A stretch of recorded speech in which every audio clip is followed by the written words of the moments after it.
Ito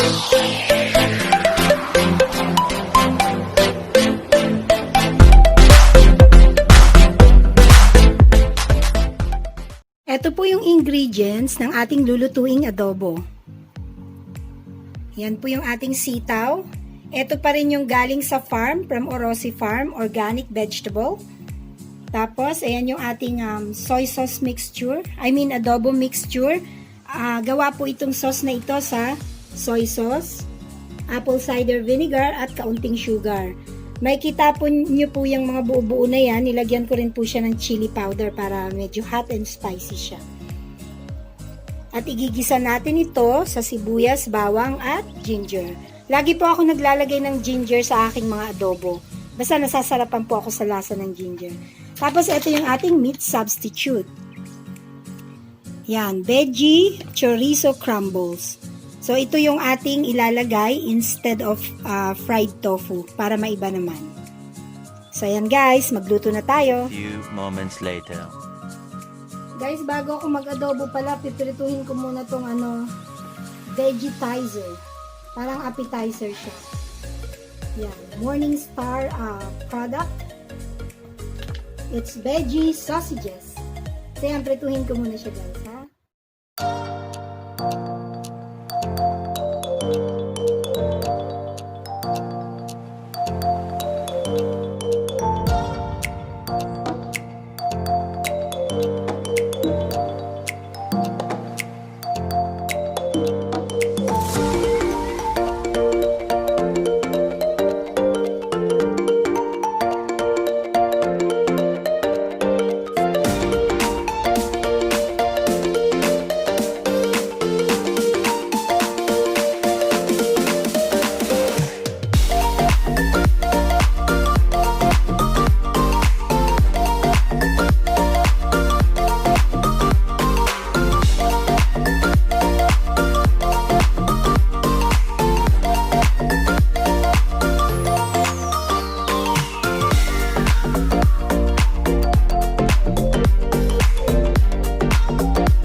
po yung ating adobo.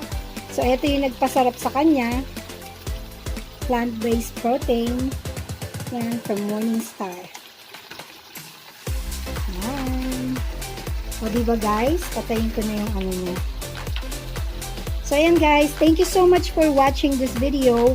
I hope may natutunan po kayo ngayong araw na ito. At kung nagustuhan nyo tong recipe na to, paki-like and share. And please, don't forget to subscribe to my channel. Thank you so much for watching guys. Bye-bye!